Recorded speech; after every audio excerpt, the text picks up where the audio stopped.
Friends, today if you hear this story, your feet will lift off the ground. You will be compelled to cry. It was the death of a girl because Allah imposed such a punishment on this land. I guarantee that if you hear this story, your heart will tremble with sorrow. She had a good life, but one day, something happened suddenly.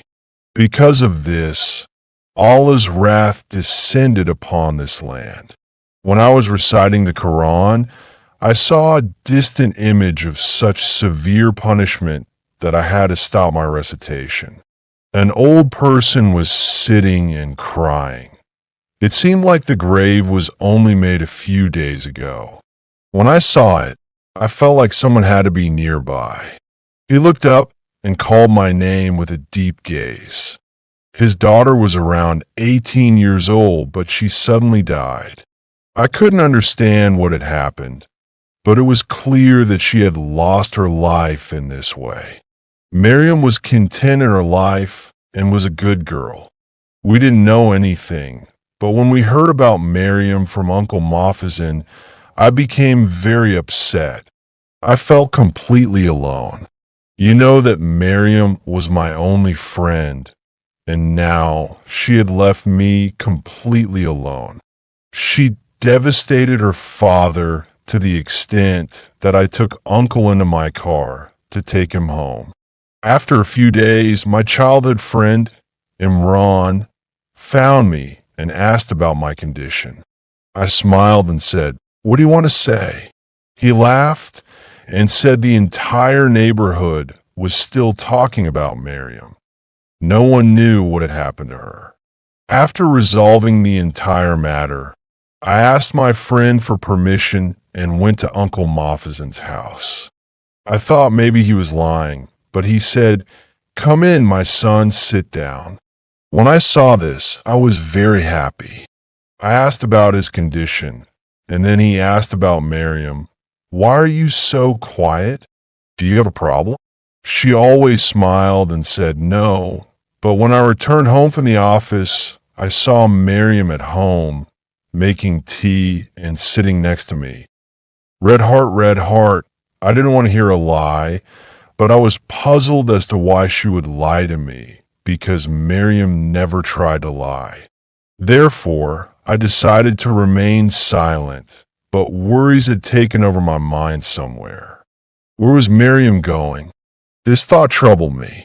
I started following her slowly, and then I saw she was on her way. I asked, "First, tell me, where did you go?" She was initially a little scared, but then said, "I teach children. They pay me well. I have no problem working in such a place." I didn't tell you because I wanted her to feel independent, not trapped. Meanwhile, my daughter died in front of me. Her death devastated me. I called the doctor to see her home. Arrangements were made for Miriam's washing. When the women who had a washer came, they said there was a large snake on her leg. All the women left my house.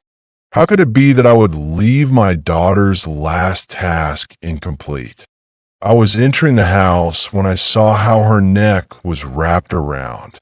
My daughter was a devout Muslim and a memorizer of the Quran.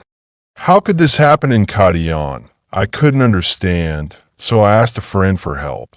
He was a policeman. I told him the whole story.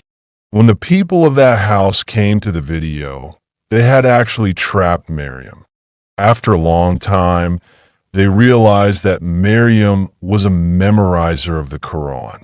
They forced her to recite the Marjani word and marked her neck with the Ahmad symbol. She was very upset. I remained silent, but the criminals of my daughter's crime went to prison. Saying this, Uncle fell silent and tears flowed from his eyes.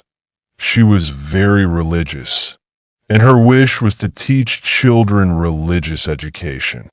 This incident is a lesson for all girls whose families cannot provide them security, Red heart, red heart, red heart. After Uncle Moffisin told his story, everyone in the room was stunned and sad. The sound of the rain was pounding from outside, as if the sky was crying for Miriam.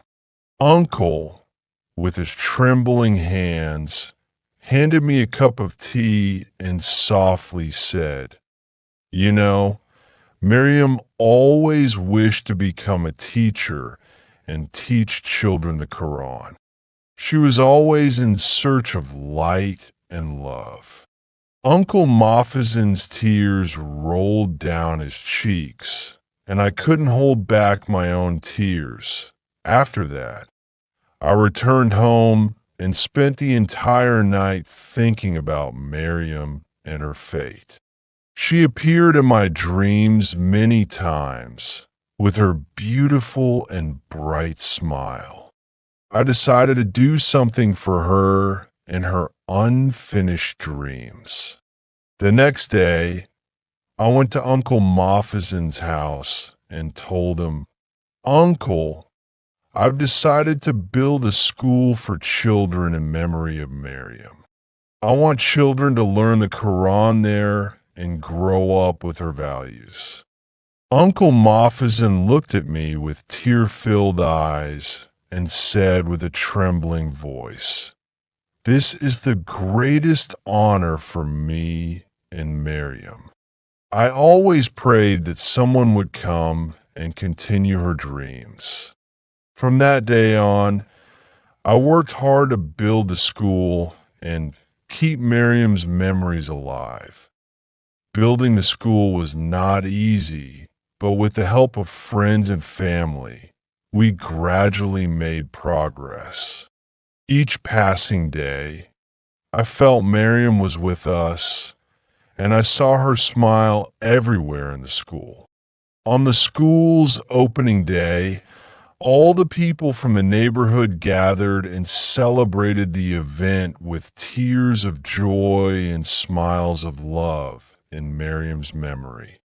During the celebration, one of the children came to me and said, "I want to be like Miriam and learn the Quran." This sentence compensated for all my hardships and sleepless nights. I felt that Miriam was alive and present in the hearts of every child studying at this school. Days passed, and the school became one of the best centers for Quran education. The children learned not only the Quran, but also morals and human values. Whenever one of the children recited the Quran from memory, I felt that Miriam's spirit was with us, guiding us on this path. Greenheart, dear friends, if you like this video, please give it a like and don't forget to subscribe to the channel and write Allah Akbar in the comments. Thank you for staying with me until the end of the video.